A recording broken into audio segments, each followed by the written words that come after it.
por essa oportunidade que o Senhor nos concede, juntos estarmos na presença dEle e podemos adorar o nome do Senhor Jesus. Eleva a sua voz agora em louvor e adoração, em rendição a Ele. Aleluia. Senhor, nós te louvamos, nós te adoramos e bendizemos o teu santo nome. E queremos, Senhor, neste momento apresentar a Ti os nossos corações.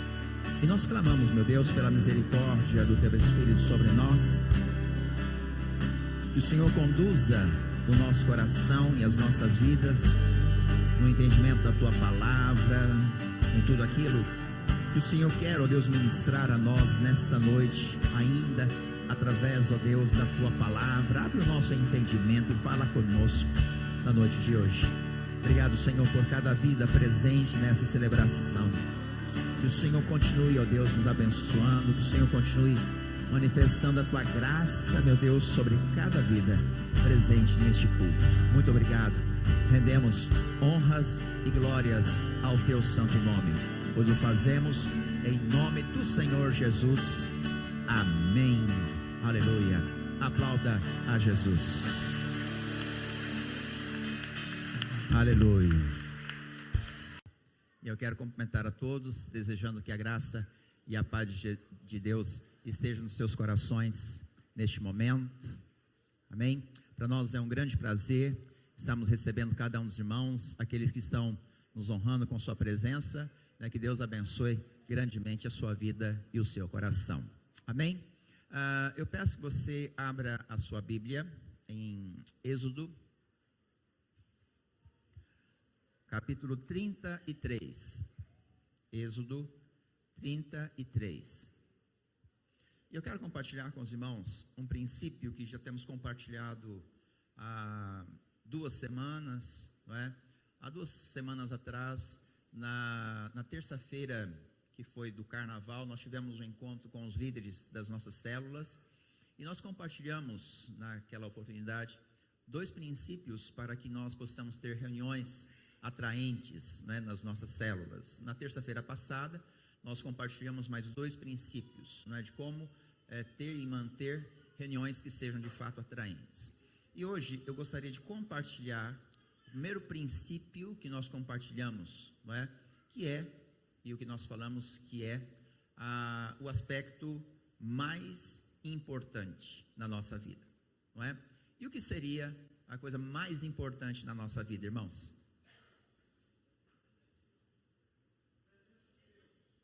Isso, vamos ler então?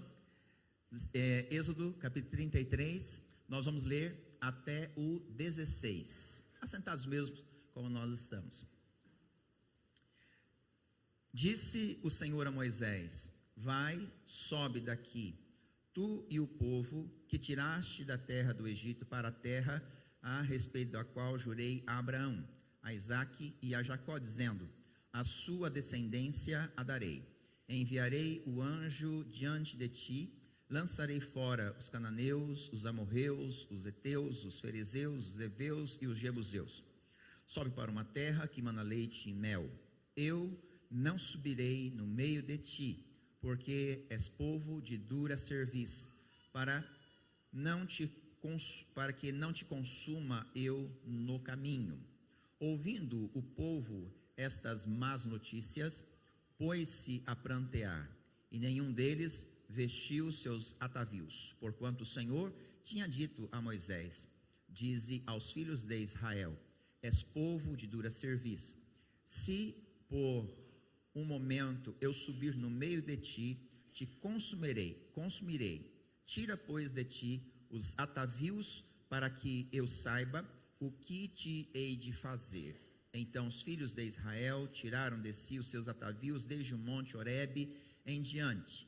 Ora, Moisés costumava tomar a tenda e armá-la para si fora, bem longe do arraial, e lhe chamava a tenda da congregação. Todo aquele que buscava ao Senhor saía à tenda da congregação que estava fora do arraial. Quando Moisés saía para a tenda fora, todo o povo se erguia, cada um em pé à porta da sua tenda, e olhavam pelas costas até entrar ele na tenda. Uma vez dentro, Moisés da tenda descia a coluna de nuvem e punha-se à porta da tenda, e o Senhor falava com Moisés. Todo o povo via a coluna de nuvem que se detinha à porta da tenda. Todo o povo se levantava, e cada um, à porta da sua tenda, adorava ao Senhor.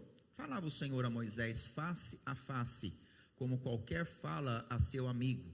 Então voltava Moisés para o arraial, porém o moço Josué, seu servidor, filho de Num, não se apartava da tenda.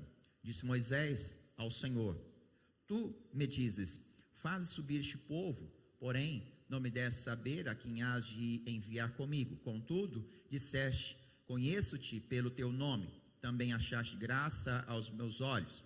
Agora, pois, se achei graça aos teus olhos, rogo-te que me faças saber neste momento o teu caminho, para que eu te conheça e ache graça aos teus olhos, e considera que esta nação é teu povo. Respondeu-lhe: a minha presença irá contigo, e eu te darei descanso. Então lhe disse Moisés: se a tua presença não vai comigo, não nos faça subir deste lugar. Pois como se há de saber que achamos graça aos teus olhos, ou eu e o teu povo? Não é porventura em andares conosco, de maneira que somos separados, eu e o teu povo, de todos os povos da terra? Amém? Bem, a leitura é um pouco extensa, dos versos que nós escolhemos, 16 versos, que expressam perfeitamente o que nós queremos compartilhar com os irmãos nesta noite, não é? Que é justamente o primeiro princípio que nós compartilhamos em 2 terças-feiras atrás, né? Para que nós tenhamos reuniões atraentes, não é? Que é, na verdade, a presença de Deus, ou seja, o mais importante é a presença de Deus. Você pode repetir comigo esse tema? O mais importante é a presença de Deus. Aonde, irmãos? Primeiramente, na nossa própria vida, né? Primeiramente, na nossa própria vida, a presença de Deus na nossa vida é o aspecto mais importante que nós devemos valorizar. Você valoriza a presença de Deus na sua vida? Amém? Quantos querem mais da presença de Deus na sua vida? E nós precisamos fazer uma distinção entre a onipresença de Deus e a presença manifesta de Deus. São dois aspectos distintos, não é? Porque na verdade Deus, Jesus, Ele já nos dá uma promessa, a promessa de onde estiver 2 ou 3 reunidos em meu nome. O que acontece, irmãos? Deus já se faz presente, Jesus já se faz presente no nosso meio, não é? Jesus também disse no último verso, capítulo 28 de Mateus: eis que estou convosco até a consumação dos séculos. Então, a Bíblia já nos dá essa promessa. Qual promessa? A promessa da presença de Deus. Amém? Então, irmãos, é inconfundível, incontestável que a presença de Deus se faz presente neste lugar. Amém ou não? Amém. A presença de Deus se faz aqui, neste lugar. Amém, amados? Essa é uma promessa de Deus, e nós precisamos crer nessa promessa. Porém, há uma distinção entre crermos nessa presença, nessa promessa dessa presença, porque Deus de fato está em todos os lugares através da sua onipresença. Mas nós precisamos almejar na nossa vida a manifestação da glória de Deus na nossa vida, ou seja, é a presença manifestada de Deus no nosso meio, não é? Carecemos então da Shekinah de Deus, de um mover de forma diferente na nossa vida e no nosso meio. Amém, amados? Nós carecemos disto.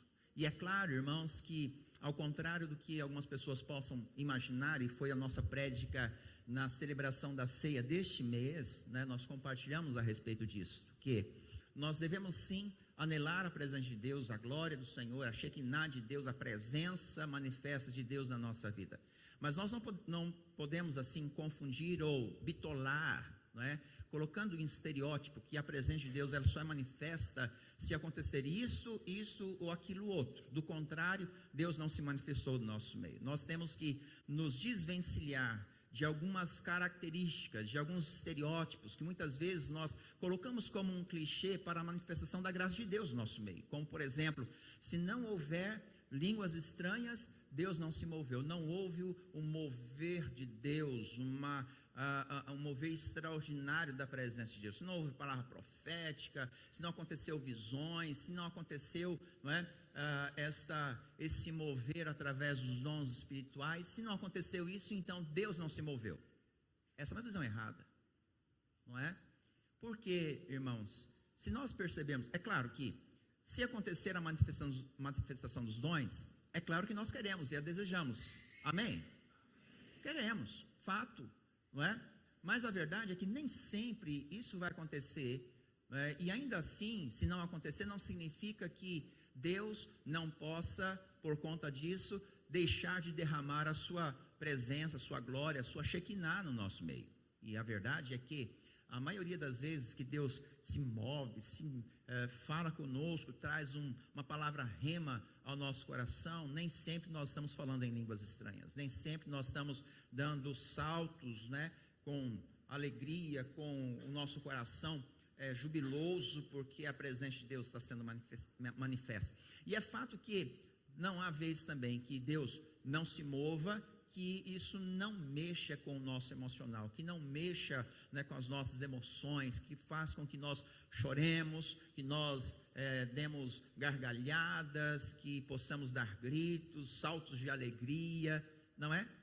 Mas também há vez que Deus está se manifestando e nem por conta disso, né, existe esse tipo de manifestações emocionais. Uma vez que quando nós entendemos que o próprio profeta estava então numa caverna, escondido num momento recluso da alma dele, porque ele estava vivendo alguns momentos difíceis para ele, né, pelo menos do ponto de vista pessoal dele, não é? Ele aguardava o que, irmãos? Como Deus se movesse na vida dele, como que ele esperava que Deus pudesse falar com ele. Ele aguardava um estrondo, algo extraordinário, um terremoto, não é? As estruturas sendo abaladas, aquela coisa toda, não é? O que geralmente é a visão que nós geralmente fazemos para que a manifestação de Deus seja contemplada no nosso meio, como se nós pudéssemos contemplar a presença de Deus através somente dessas coisas, e não é verdade. O próprio profeta Elias, ele contempla o mover de Deus, ele ouve Deus como e quando, irmãos? Em que momento que ele percebe Deus com ele, falando com ele, ministrando na vida dele? Não foi na tempestade, não foi nas trovoadas, não foram nos terremotos, ao contrário, foi numa suave brisa, não é?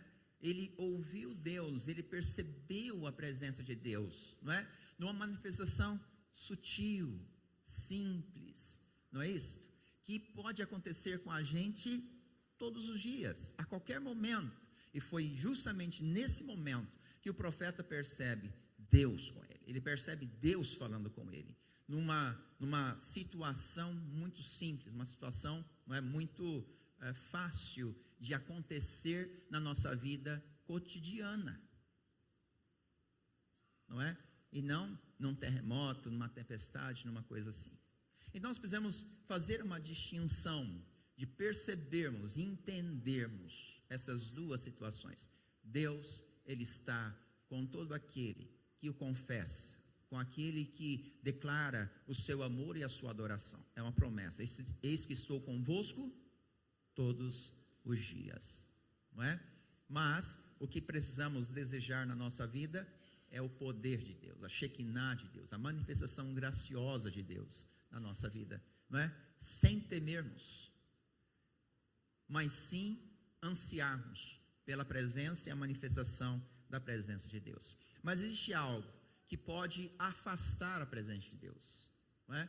E você percebe aqui no capítulo 33, Aconteceu, podemos assim dizer, vamos colocar assim, uma palavra, uma tragédia, uma catástrofe para a nação de Israel. Qual é a grande notícia ruim que eles recebem por parte de Moisés? A notícia que Deus não estaria mais com eles, não é? E qual é o motivo disso acontecer? Nós observamos então o contexto, capítulo 33, no contexto imediato é o capítulo 32. E o que acontece no capítulo 32 de Êxodo, irmãos? O que está acontecendo no capítulo 32?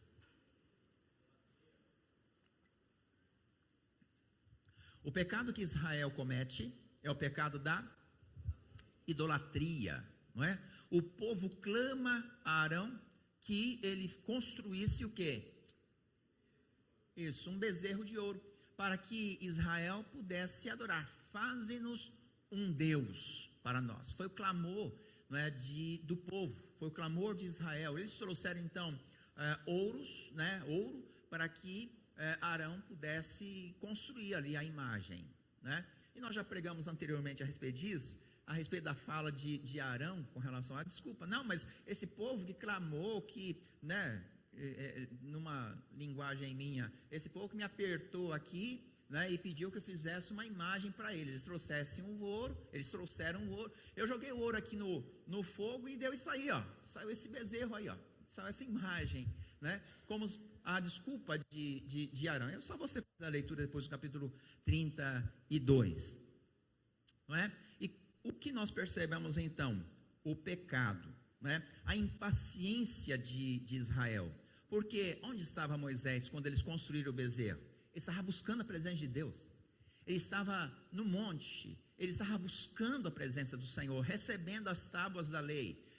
Porque ele passou 40 dias, 40 noites. O povo impaciente clamou a Arão: faz-nos uma imagem para que nós o adoremos, não é? Por causa da impaciência, eles acabam cometendo uma atrocidade. Fizeram com que Arão pudesse construir um bezerro de ouro, não é? E nesse aspecto que nós percebemos que o pecado, ele desperta a ira de Deus. E foi o que aconteceu. A ira de Deus então se acendeu contra a nação de Israel por causa do pecado da idolatria, não é? E a ira de Deus veio contra a nação de Israel para destruir Israel. E você percebe então, no final do capítulo 32, Moisés se pondo como um intercessor para a nação de Israel, para que Deus não exterminasse aquele povo, para que Deus não extirpasse aquele povo e começasse tudo de novo. Então, Moisés se coloca como intercessor diante de Deus para o povo, para Israel, né, dizendo mais ou menos assim: se o Senhor for destruir esse povo, então também risca o meu nome no livro da vida, né? A fala de Moisés para Deus. E é interessante quando nós lemos capítulo 33, que Deus falava com Moisés como quem? Como quem fala com um amigo. E no capítulo 32 você vê a audácia de Moisés, não é? Da forma como que ele se dirigia para Deus, da forma como que ele conversava com Deus, da forma como que ele argumentava, não é? E a resposta de Deus para Abraão foi: eu vou desligar mesmo do meu livro, mas eu vou matar aquele que realmente merece. Moisés se coloca: não, então risca meu nome. Deus fala para Moisés: eu vou fazer isso mesmo, mas com aquele que realmente é merecedor do meu juízo, né? E aqueles de fato que incitaram Arão, Deus trouxe juízo sobre a vida deles. Então, nós chegamos no capítulo 33, que é a consequência desse pecado. E qual é a consequência desse pecado? A separação do povo, de Deus, do povo. E a Bíblia diz em Isaías 59, versículo 2: as vossas iniquidades é que fazem o que, irmãos? Separação entre vós e o vosso Deus. Isaías 59, né, verso 2. Mas se você ler do verso 1, ele também dá certo também. Vai falar a respeito do pecado das pessoas, é que fazem separação do homem e de Deus. Romanos, Paulo escrevendo aos Romanos, no capítulo 3, verso 23, a Bíblia diz o que, irmãos? todos pecaram. Vamos falar comigo, por favor? Todos pecaram e separados estão da glória de Deus. Romanos 6, 23. Fale comigo. Porque o salário do pecado é a morte, mas o dom gratuito de Deus é a vida eterna por Cristo Jesus. E foi o que aquele povo fez, irmãos. Eles pecaram, despertaram a ira de Deus por conta do pecado, por causa da idolatria. Uma tragédia foi estabelecida no meio de Israel. Qual delas? A ausência de Deus, o afastamento de Deus por consequência do pecado daquela nação. E sabe, irmãos, muitas vezes nós não nos apercebemos o quanto o pecado da humanidade, o nosso pecado, fere a santidade de Deus. Nós não conseguimos perceber o quanto o nosso pecado desperta a ira de Deus sobre a nossa vida. De forma que esta ira só é aplacada de uma forma. O que aplaca a ira de Deus por consequência do pecado do homem, irmãos? Sangue de Jesus. E o sangue de Jesus, o seu Filho, nos purifica de todo o pecado. O escritor aos Hebreus, ele diz: sem derramamento de sangue não há remissão de pecados. A única coisa que pode aplacar a ira de Deus contra o pecado da humanidade é o sangue do Cordeiro, é o sangue de Cristo, o sangue que ele derramou naquela cruz, que ele verteu no meu e no seu lugar. E nós não conseguimos, irmãos, perceber a intensidade que o nosso pecado mexe com a ira de Deus, com a santidade de Deus, como Deus se ira com relação ao pecado da humanidade. E é necessário apenas o sangue de Jesus, e apenas o sangue de Jesus pode aplacar esta ira, esse furor da parte de Deus por causa do pecado da humanidade. Você imagina então, irmãos, se o pecado de uma pessoa ou de uma nação que seja, irmãos, pode despertar esta tamanha ira de Deus? Você imagina então o pecado de toda a humanidade, de todos os tempos, do passado, do presente, do futuro, quando estiveram sobre Cristo, no dia em que ele foi cravado no Calvário, irmãos. Porque quando Jesus ele foi cravado no Calvário, o pecado de toda a humanidade esteve sobre Jesus, mas não apenas do seu tempo, mas antes de Jesus. O pecado de todos aqueles que viveram antes de Jesus, que viveram na lei, que ofereceram holocaustos, sacrifícios, e todos esses sacrifícios apontavam para quem? Para o sacrifício excelente, o sacrifício maior, o sacrifício de Cristo no Calvário. Então a morte de Jesus foi por todos aqueles que viveram debaixo da lei e antes da lei, no período dos juízes, dos reis. O sacrifício de Jesus foi suficiente para todos aqueles que viveram antes de Jesus, mas não somente para aqueles que viveram antes de Jesus, mas também que foram contemporâneos de Jesus, mas não somente para aqueles que viveram antes e contemporâneos de Cristo, mas aqueles que viriam depois de Jesus, de forma que em João 17, na sua oração sacerdotal, Jesus ora: não intercedo apenas por estes quem? Os contemporâneos, aqueles que estavam vendo, tendo experiência direta com Jesus. Não oro apenas por estes, mas eu oro por aqueles. Quem, irmãos? Aqueles. Quem, irmãos? Aqueles que ainda hão de crer em mim. Você crê em Jesus? Você crê em Jesus? Jesus intercedeu por mim e por você. Então o pecado de toda a humanidade e de todos os tempos, antes, durante e depois de Jesus, estiveram cravados em Cristo, estiveram sobre Jesus. E na prédica de domingo passado, a prédica do Orcerino, ele falou a respeito disso, não é? Você imagina então o pecado, se o pecado de uma nação causou essa repugnância da parte de Deus para com aquele povo, porque esse povo é um povo de dura serviço. Eu não vou mais andar com vocês, eu não estarei mais no meio de vocês. Você imagina então o pecado de toda a humanidade, que esteve sobre Jesus naquele dia em que ele expirou no Calvário, entregando o seu espírito a Deus. O pecado de toda a humanidade, de todos os tempos, cravados em um só homem, o Santo de Israel, Jesus Cristo. De forma que, naquele momento, quando ele esteve cravado na cruz, ele pagou a sentença que estava sobre nós. Qual sentença? O salário do pecado? Jesus pagou a sentença no nosso lugar. Ele morreu. Não somente a morte física. Ele morreu a sentença do nosso pecado. Qual foi a sentença do nosso pecado, amados? Qual morte? Morte física? Não. A sentença do pecado é a morte espiritual. Jesus experimentou isso na sua vida? Sim, irmãos, ele experimentou. Há aqueles que querem dizer, não, Jesus não morreu espiritualmente. Mas sim, então, ele não morreu espiritualmente, logo ele não pagou a sentença contra a nossa vida. E se ele pagou então a sentença que havia sido escrita contra nós, então ele morreu espiritualmente. Mas é claro que como nós falamos isto, carece uma explicação. Abre parênteses. O que significa morte? Separação. Morte é separação. Morte espiritual é separação eterna.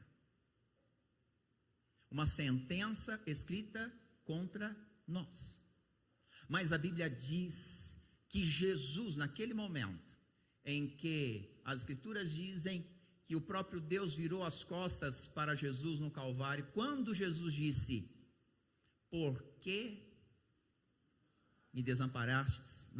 Eli, Eli, lama sabachthani, que quer dizer, Deus meu, por que me desamparaste?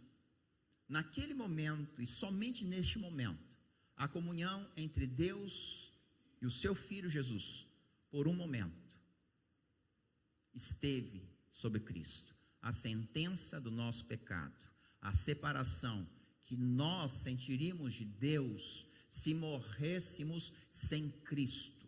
Se o homem morrer sem Cristo, é justamente esta sentença que todos os homens sentirão na sua vida, porém de forma eterna. Jesus, por alguns dias, ele experimentou isso na sua vida. A Bíblia diz, Pedro, que então Jesus foi ao inferno proclamar aos espíritos em prisão, e ele tomou da mão de Satanás a chave da morte e da vida. Ele proclamou aos espíritos em prisão. Outra tradução diz que ele evangelizou, mas ele não evangelizou para arrependimento, ele proclamou. O que ele proclamou? Ele proclamou a sua vitória no Calvário. Ele venceu a morte. E por que, irmãos, ele venceu? Porque ele ressuscitou ao terceiro dia. A morte, aleluia, a morte foi incompetente para segurar Cristo no túmulo. A morte foi incompetente para segurar Cristo, não é? Aonde deveria ser o nosso local de eternidade, se Jesus não tivesse pago o preço por nós em nosso lugar. Ele venceu a morte, ressuscitando ao terceiro dia, e o pecado de toda a humanidade estava sobre ele. E sabe de uma coisa, irmãos? Quando nós cantamos, esta canção, não saberei o quanto custou. Como é que é a letra? Os meus pecados, o preço dos meus pecados lá na cruz. Eu nunca saberei de fato, irmãos. Em essência, nós nunca saberemos. Sabemos aqui, não é? Mas Jesus soube na sua carne o preço pelo nosso pecado. O peso do nosso pecado, todos sobre Jesus naquele dia no Calvário. Irmãos, e muitas vezes nós não conseguimos dimensionar o pecado da forma como que o nosso pecado ofende a santidade de Deus. Nós não conseguimos perceber o quanto o nosso pecado ofende a pessoa de Jesus, de forma que ele exige de nós o que? Uma vida de pecado ou uma vida de santidade? Sejam santos, porque eu sou santo, diz o Senhor. E o que está escrito aqui nessa inscrição aqui? Santidade ao Senhor é o que Deus exige de nós. E sabe onde estava escrito isso aqui? Aí você fala assim, na Bíblia, é verdade, está na Bíblia. Esta era uma inscrição que o sumo sacerdote carregava na testa, escrita na mitra. No adorno que o sumo sacerdote ele vestia, havia a mitra, o que seria aquele chapelão, aquela coiseira toda, não é? E bem na testa tinha uma placa, não é? E nesta placa havia esta inscrição aqui: santidade ao Senhor, não é? O que Deus exige de nós? Uma vida de santidade, uma vida sem pecado, uma vida que honra e que glorifica a presença de Deus, não é? E o que acontece com Israel, irmãos? Eles pecaram, eles provocaram a ira de Deus, não é? E uma tragédia aconteceu, o afastamento total de Deus, naquele momento, na vida daquele povo, não é? Mas quando eles receberam aquela notícia catastrófica, não é? De que Deus apartaria-se deles, o que eles fizeram? O que Israel fez, irmãos? O que Israel fez? Eles se arrependeram do pecado deles, não é? Eles se arrependeram totalmente do pecado deles. Nós temos que entender então, o que é necessário a nós, para que nós possamos ter a nossa vida transformada, para que a presença de Deus ela seja restabelecida na nossa vida. Entender que nós não podemos brincar com o pecado. De certa forma, Israel, não é? Eles brincaram. E muitas vezes, como eu estou dizendo, muitas vezes nós não conseguimos entender o quanto o nosso pecado ofende a santidade de Deus, a ponto do pecado tornar-se algo comum na nossa vida, fazer parte do nosso dia a dia, fazer parte do nosso cotidiano.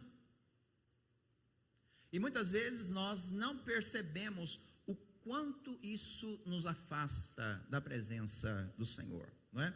Nós precisamos não somente ter consciência, mas nós precisamos ter a experiência de estarmos e experimentarmos a presença de Deus. Jó, ele teve essa experiência, quando ele perdeu tudo que tinha, ele passou toda uma prova. Ao ler o livro de Jó, você vê isso, e lá no último capítulo, no capítulo 42, versículo 5, Jó faz aquela célebre declaração: antes eu te conhecia apenas de ouvir falar, mas agora te contemplam os meus olhos, não é? Não basta, irmãos, nós sabermos que Deus é bom, que Ele é santo, que Ele quer transformar a nossa vida, que Ele quer ser pessoal na nossa vida. Nós precisamos de fato anelar pela glória de Deus a uma experiência de transformação na nossa vida. Precisamos desejar um toque extraordinário de Deus no nosso coração. É isso que nós precisamos perseguir na nossa vida, é isso que nós precisamos desejar na nossa vida, e não tornar o pecado algo comum. E o que muitas vezes é a cilada a qual nós caímos e cedemos, não é? A exemplo disto é Sansão, em Juízes 16, versículo 20. Quem é Sansão, irmãos? É um homem que Deus dota de um dom extraordinário. Qual era o dom que Deus havia dado para Sansão? Uma força extraordinária, com a qual Deus traria libertação a Israel da opressão dos filisteus. Deus levanta Sansão como um juiz, na época onde ainda não havia reis, não é? Deus governava Israel através de juízes, né? Foram 12 ao todo, 12 juízes que Deus levanta. Sansão é um deles, não é? E através de Sansão, Deus traria juízo sobre aqueles que fizeram mal à nação de Israel. O que acontece com Sansão? Apesar do dom extraordinário que ele havia recebido, da glória de Deus, da presença de Deus, sendo manifestada através de uma força extraordinária, não é? Ele acaba brincando com as coisas de Deus, ele acaba brincando com o pecado, ele acaba brincando com a situação, tornando a presença de Deus algo normal e corriqueiro para a sua vida. Ele começa então a brincar com o pecado, ele sendo libertador para a nação de Israel contra os filisteus, contra a nação dos filisteus. Ele acaba então na cidade de Gate, uma cidade filisteia, uma cidade importante, né, dos filisteus, cidade a qual futuramente ele é levado e os seus olhos são vazados, não é? Na mesma cidade onde ele brinca com o pecado, não é? Posteriormente, quando ele cai, não é? Ele é nessa cidade, né, ele passa por a sua humilhação, não é? Mas também é nessa cidade que Deus manifesta a sua graça, e na sua morte ele mata muito mais na morte de Sansão do que quando ele estava vivo. E olha que ele matou gente, hein? E o que Sansão ele faz? Ele brinca com o pecado. Dalila quer saber, e várias vezes ele mente, né? Ele na verdade não deveria nem estar ali naquele lugar, porque Dalila era uma prostituta, não era nem lugar dele estar, no meio do inimigo, nos filisteus. Então quando os filisteus sabiam que ele estava, o Sansão está aí, vamos montar uma emboscada.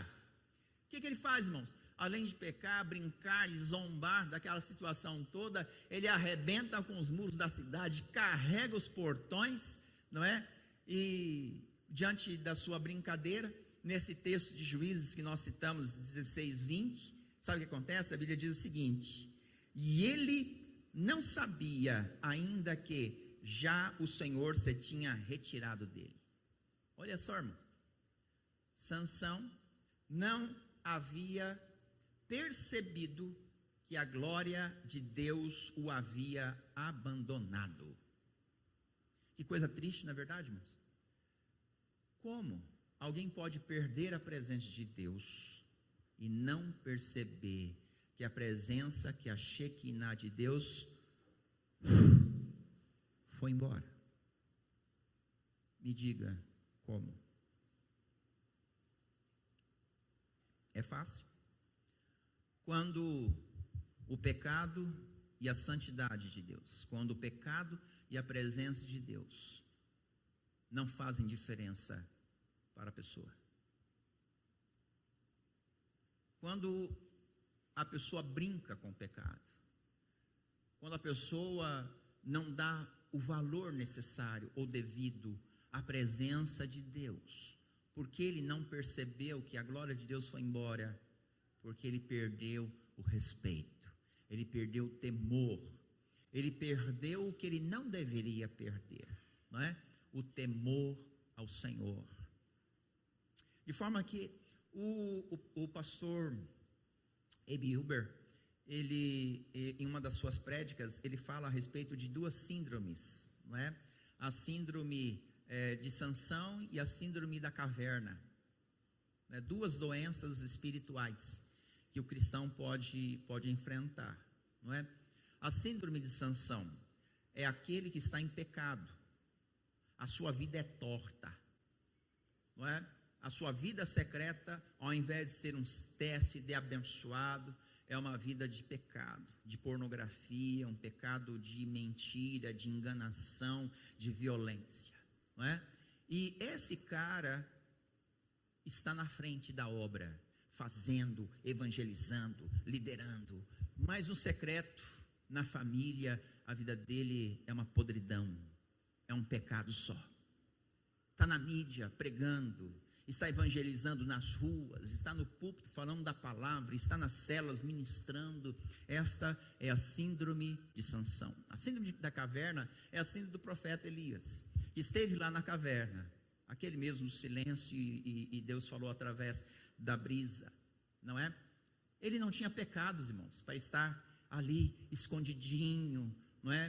Temeroso, abandonando a obra de Deus. A vida dele, sim, ele estava sofrendo um ataque, não é? Um ataque contra a vida dele, mas ele mesmo não havia cometido pecado. Ao contrário, Deus havia usado ele poderosamente lá no Monte Carmelo contra os 450 profetas de Baal, não é? Deus já havia usado ele de forma poderosa, mas ele está, apesar disso, na caverna, escondido, temeroso, não é? Então, a síndrome da caverna e a síndrome de Sansão são as duas enfermidades espirituais que nós precisamos entender que nós podemos ser acometidos dela. Qual que é essa síndrome? Qual que é a situação? São duas condições contrárias, que são enfermidades espirituais. Ou seja, aquele que tinha que estar na caverna está fazendo a obra. Aquele que tinha que estar enclausurado, que deveria estar buscando a presença de Deus, que deveria estar com a boca no pó, né, buscando novamente a retomada da comunhão com Deus, está na lida, trabalhando, fazendo e acontecendo, pregando, anunciando, cantando, louvando, fazendo as coisas, quando deveria estar na caverna. E aquele que deveria estar fazendo, pregando, né, anunciando as Escrituras, né, na autoridade e no poder de Deus, está na caverna, escondido, com medo. Aquele que deveria estar fazendo, não faz. Duas enfermidades espirituais que nós precisamos perceber, que esta falta de compreensão, falta de entendimento de discernir o pecado e a santidade de Deus pode gerar na nossa vida, irmãos. Nós precisamos então ter um discernimento espiritual daquilo que realmente nos afasta da presença de Deus, ou que pode nos afastar da presença de Deus, e ao mesmo tempo precisamos saber valorizar a presença de Deus, de forma que a presença de Deus não seja algo normal, corriqueiro, algo que caia na rotina da nossa vida, como se, não, isso é fichinha, né? Deus está movendo, está fazendo aquela coiseira toda. Não, isso é normal, isso é corriqueiro, isso faz parte. Nós temos que entender, fazendo o discernimento dessas questões. O que acontece então? A nação de Israel, eles se arrependem. E quando eles se arrependem, o próprio Moisés, ele começa a interceder. Apesar de Deus ter falado para Moisés, eu não vou com vocês, não é? Você percebe então Deus falando, a minha presença está contigo. Verso 14, se eu não me engano. A minha presença irá contigo, e eu te darei descanso. E por que, na verdade? Porque houve arrependimento por parte da nação de Israel. Eles clamam, eles entram na presença de Deus. Verso 7 em diante você percebe isso. Moisés faz lá a tenda, não é? Levanta a tenda do concerto, ou tenda da congregação, outra tradução fala, não é? E ele se coloca então a interceder pelo povo, a buscar a presença de Deus. Irmãos, e o que o povo faz, irmãos? Fica só olhando? O que o povo faz?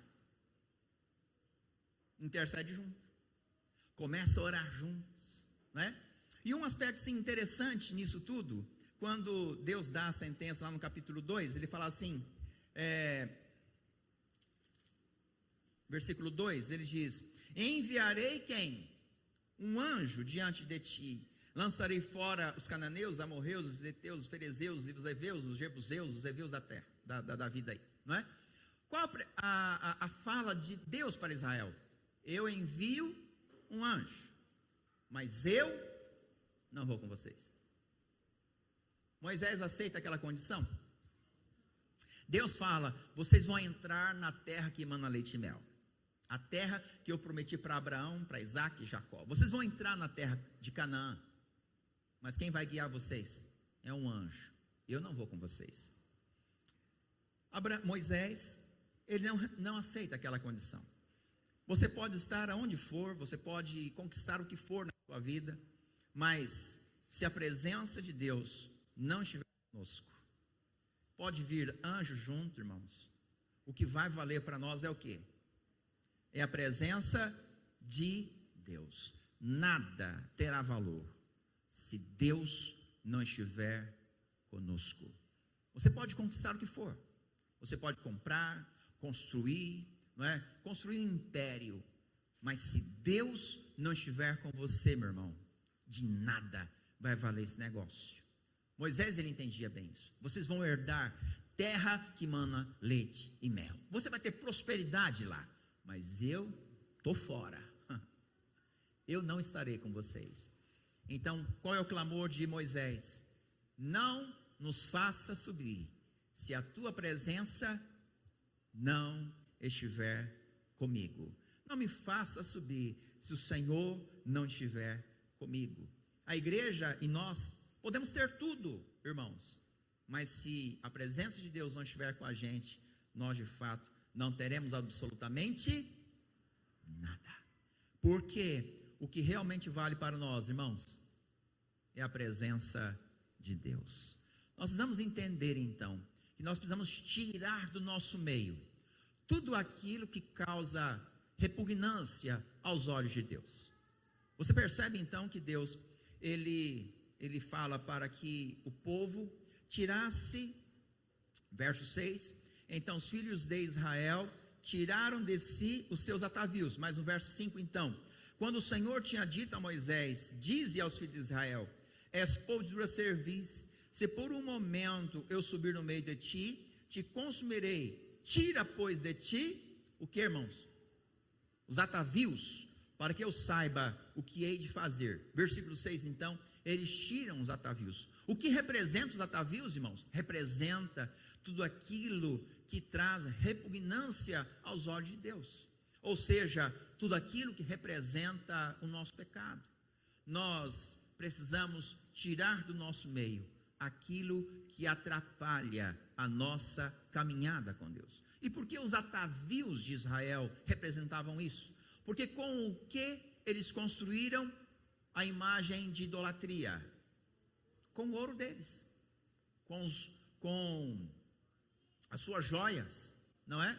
Foi com os seus atavios que eles construíram. Então os atavios deles eram representação, era o sinal do pecado deles. Nós precisamos tirar igualmente do nosso meio tudo aquilo que pode representar, ou que representa tudo aquilo que nos afasta da presença de Deus. O que te afasta de Deus? Quais são as coisas que te afastam da presença do Senhor?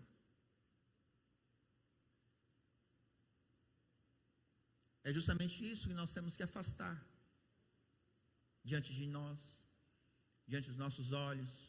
É a televisão, é o mau relacionamento, é o computador. O que é, na verdade? Que é o símbolo, não é, da repugnância diante dos olhos de Deus. E é isso mesmo que nós precisamos tirar de diante de nós. Amém, amados? Como buscar então de volta a presença de Deus na nossa vida? O que eles fizeram? Versículo 7. Moisés monta a tenda da congregação, a tenda do concerto. Ele se propõe a fazer o que, irmãos? Buscar a presença de Deus. Ele se propõe a orar. De fato, Moisés, podemos dizer que ele era um homem de oração, sim ou não? É fato que sim. Ele era um homem de oração, né? Ele se colocava em profunda oração, e a sua presença lá na tenda chamava de fato a presença de Deus, né? E a presença de Deus era representada através de uma coluna de nuvem que ficava à porta da tenda, né?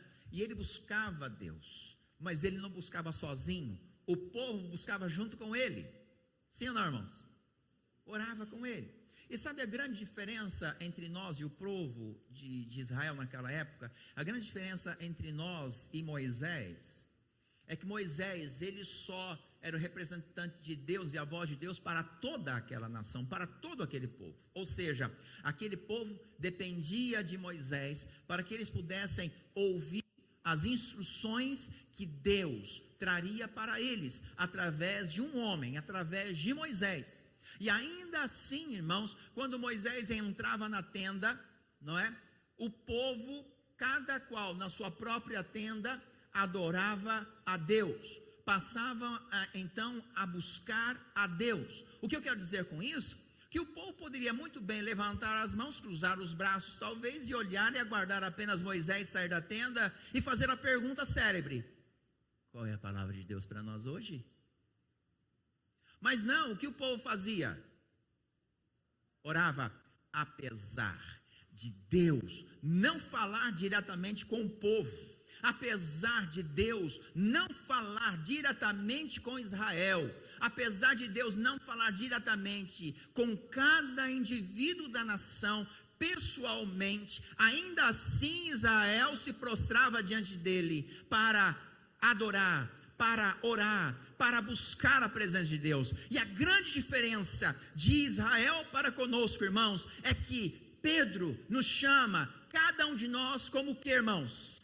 Sacerdotes universais. Cada um de nós somos um sacerdote. Sabe o que isso significa, irmãos? Significa que você não depende de homem algum sobre a face da terra para buscar a presença de Deus, para falar com Ele. Significa então, se você se propor a dobrar os seus joelhos ou não, não há regra, a obrigatoriedade de estar em joelho, mas se estiver joelho assentado, a questão é, se você se propõe a buscar a presença de Deus, você vai ouvir Deus falando com você.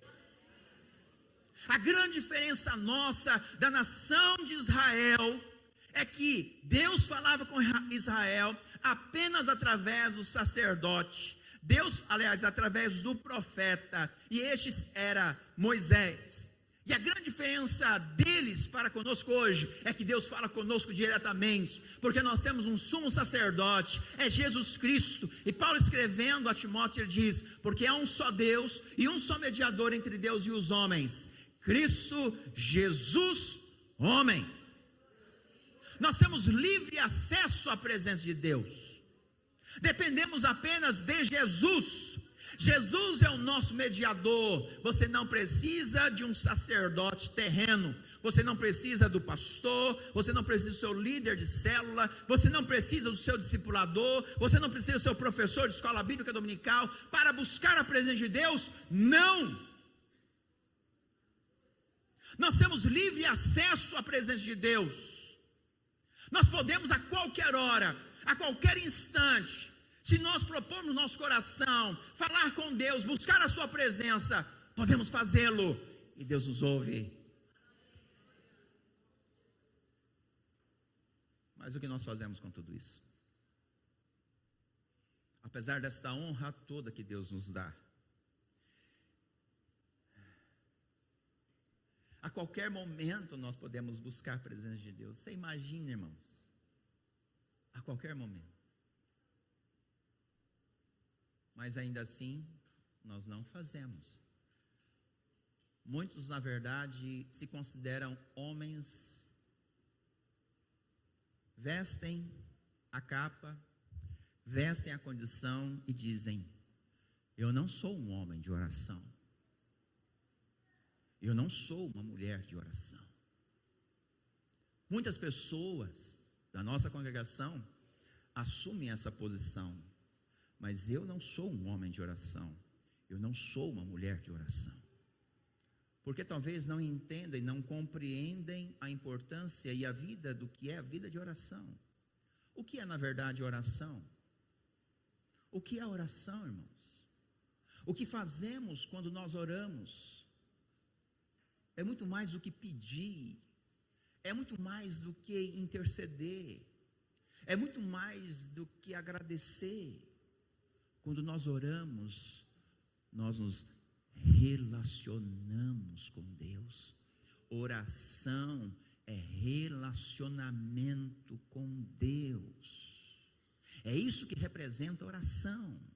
Então, quando o homem diz, ou a mulher diz, eu não sou um homem de oração, eu não sou uma mulher de oração, e assume esta condição, ele está assumindo que ele não tem relacionamento com Deus, ele está assumindo que não conhece Deus.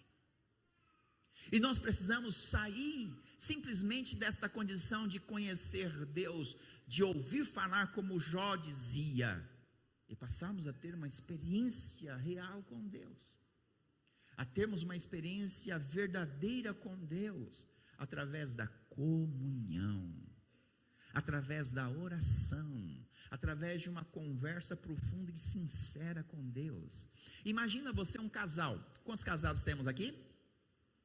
Você imagina um casal que não conversa, porque oração é diálogo, né? Oração é conversa, oração não é monólogo, não é só você que fala, não, tem hora que você tem que calar a boca, irmãos, a oração é ficar quietinho na presença de Deus, para que você possa ouvir Deus falar com você. Oração é mão dupla, você fala, mas você também precisa ouvir Deus falar com você. Agora imagina você um casal que não troca uma palavrinha. É possível? É possível isso? Se acontecer isso, esse casal está com problema, irmãos. Porque quando você fala, eu vou conversar com minha esposa, não é apenas coisas sérias, decisões sérias que eu tenho que tomar. Não, meus irmãos, quando eu tenho comunhão, quando eu tenho relacionamento, eu falo de tudo. Falo de coisas alegres, falo de coisas tristes, conto uma piada, brigo também, não é? Falo coisas sérias, importantes, mas falo bobeira também, coisa que não tem nada a ver. E tudo isso faz parte do que, irmãos? Relacionamento. Então, oração é ter um relacionamento com Deus. Moisés, a Bíblia diz que Deus falava com Moisés como quem fala com um amigo. Olha, irmãos, que versículo tremendo isso, irmãos. Deus falava com Moisés como quem fala com um amigo. Que profundidade esse versículo, que importância tem esse versículo. Jesus, ele disse, já não vos chamo mais de escravos, já não vos chamo mais de servos, mas eu tenho chamado vocês de amigos.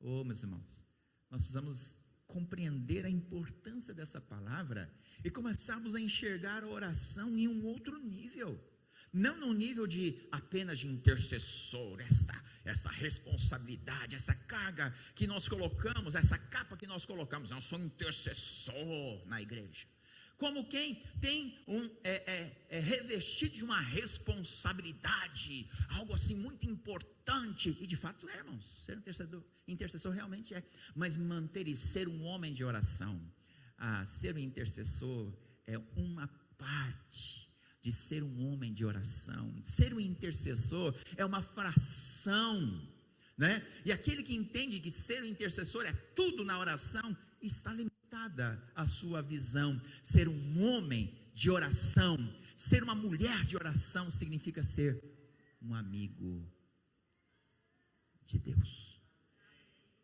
Então, se você assume, eu não sou um homem ou uma mulher de oração, você está assumindo que você não é um amigo de Deus.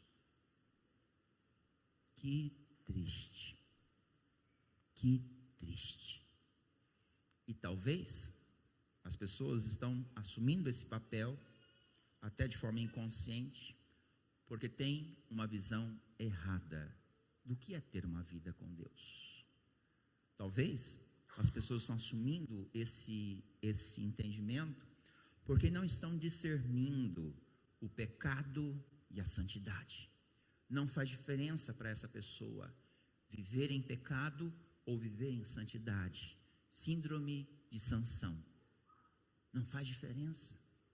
Meus irmãos, e a nossa vida tem que ser muito distinta entre viver o pecado e viver a santidade. a nossa vida tem que ser muito distinta. As coisas devem ser muito claras na nossa mente e no nosso coração. O entendimento e a compreensão de todas estas coisas. E como nós falamos, irmãos, Jesus levou sobre si. Se esta é a sua condição, a condição do erro, do pecado, e deseja então uma vida com Deus mais presente, nós podemos confessarmos os nossos pecados a Ele. E a Bíblia diz: se confessarmos os nossos pecados, Ele é o que, irmãos? Ele é fiel e justo para fazer o quê? Para nos perdoar de todos os pecados. Amém? Ele é fiel e justo. Agora, eu quero convidar você a mudar a sua vida, entendendo o que é ser um homem e uma mulher de oração. De segunda a sábado, nós temos um grupo de oração às 5 horas da manhã. De segunda a sábado, né? E no domingo que vem, o que nós vamos ter no domingo que vem? Primeiro domingo do mês, nós teremos celebração da ceia do Senhor. Só que no domingo que vem, nós teremos uma programação diferente. O que nós vamos ter domingo que vem, irmãos? Nós vamos ter uma manhã com Deus. Diferente do que foi esse mês de fevereiro, nós fizemos uma vigília antes da celebração da ceia, não é? Nesse mês agora, ao invés de fazermos uma vigília, nós vamos fazer uma manhã. Vamos fazer uma manhã com Deus, amém? E eu convido você para estar aqui a partir das 6 horas da manhã. E a partir das 6 horas da manhã, nós vamos iniciar o nosso dia adorando a Deus, na presença do Senhor, numa manhã de oração, numa manhã de presença de Deus, uma manhã onde nós estaremos buscando a presença do Senhor. Esse mês, ao invés de fazermos uma vigília, né, como foi esse mês de fevereiro, nós vamos ter uma manhã a presença de Deus, tá certo? E alguém pode falar: não, mas não precisa ser de madrugada para buscar a presença de Deus. Meu irmão, na verdade, nós podemos buscar Deus em qualquer hora, mas precisa buscar. Porque não adianta você falar assim: mas não precisa ser de madrugada, tem que ser de madrugada. Não, meu irmão, não tem obrigação de ser de madrugada, contanto que você busque. O problema é que muitas vezes a pessoa não busca de madrugada, mas também não busca em outra hora também. Nós temos que orar. Mas a verdade é que aqueles que buscam de madrugada têm promessa. Tem promessa. A Bíblia diz: aqueles que de madrugada me buscam, irmãos, aqueles que de madrugada me buscam. Você quer encontrar Deus? Você quer encontrar Deus? Então venha de madrugada. Nós temos promessa. E de novo, tem obrigação de ser? Não, não tem obrigação. Mas a pergunta é: você quer encontrar Deus? Busque Deus. Ore, não é? Jesus orou em todo o tempo, de madrugada, pela manhã, de tarde, caminhando na rua. Jesus orava em todo o tempo. Jesus é o nosso maior modelo de oração. Mas a verdade é que nós temos que segui-lo. Seguir o modelo significa fazer igual. Se você não faz igual, você não segue o modelo. Não adianta você falar: não, mas Jesus é o meu modelo. Está fazendo como Ele? Porque se não estiver fazendo como Ele, não adianta você dizer que Jesus é seu modelo. Nós falamos que Ele é o nosso modelo quando fazemos igual, quando nós o imitamos. Aí sim nós podemos dizer: Ele é o nosso modelo. Do contrário, você não pode falar nada.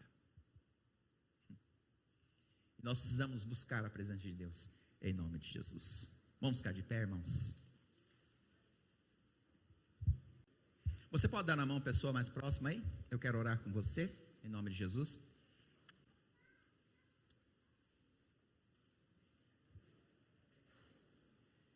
E eu quero também orar por aquela pessoa que quer entregar sua vida a Jesus, quer reconciliar-se com Cristo. Amém? Mas primeiro, eu quero que você coloque o seu coração diante do Senhor, diante disso que você tem ouvido nesta noite, a respeito de termos a presença de Deus na nossa vida. Você quer a presença de Deus? A Shekinah de Deus? Então busque. Aqueles que me buscam, me acham. Então busque a Deus. Busque ao Senhor. Só para encerrar, o cristianismo, ele é feito de sacrifícios. E alguém pode pensar assim: não, mas eu tenho que me sacrificar vindo. Mas é isso mesmo. Comunhão com Deus, né, requer de nós um nível de sacrifício. O cristianismo foi feito e montado em cima do sacrifício de Jesus no Calvário. Mas ele exige de nós sacrifício todos os dias. E Jesus diz para você e para mim: aquele que quer vir após mim, negue-se a si mesmo, tome a sua cruz e siga-me. Isso me soa como um sacrifício que nós devemos fazer.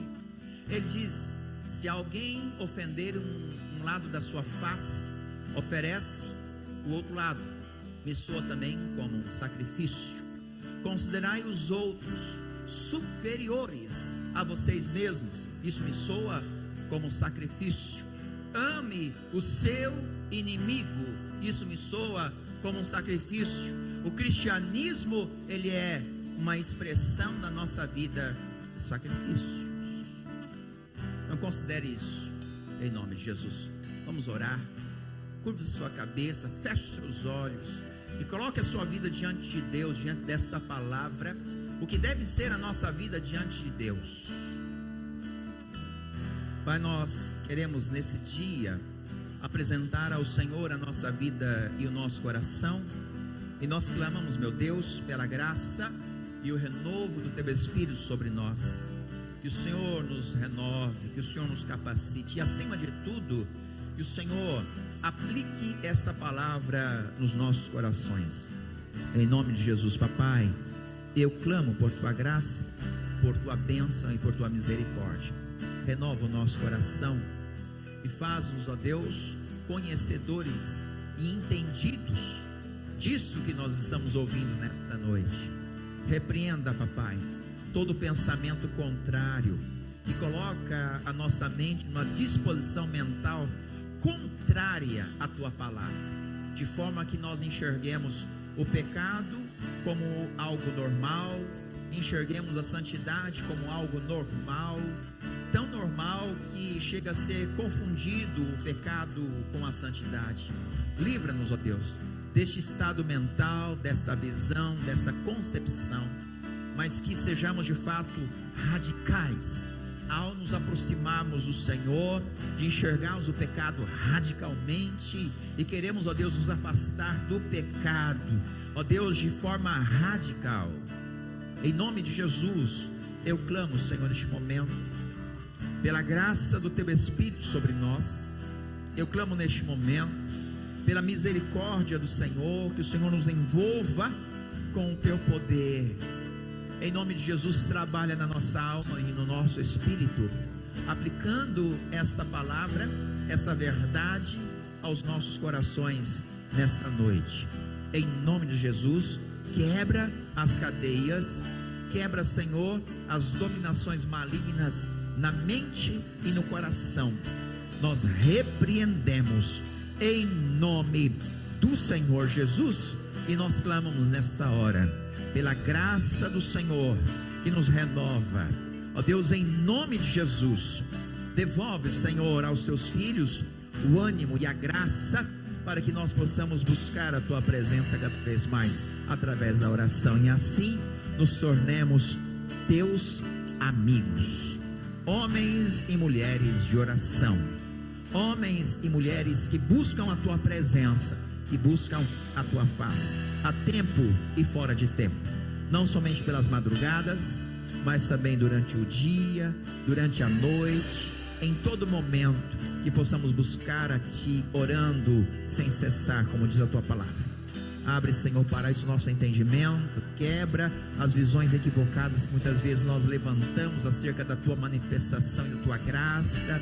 Ensina-nos, instrua-nos através da Tua palavra, Senhor, em nome de Jesus. Eu clamo por Tua misericórdia e pela unção e a presença gloriosa do Teu Espírito na nossa vida e no nosso coração. Eu clamo a Ti, em nome de Jesus.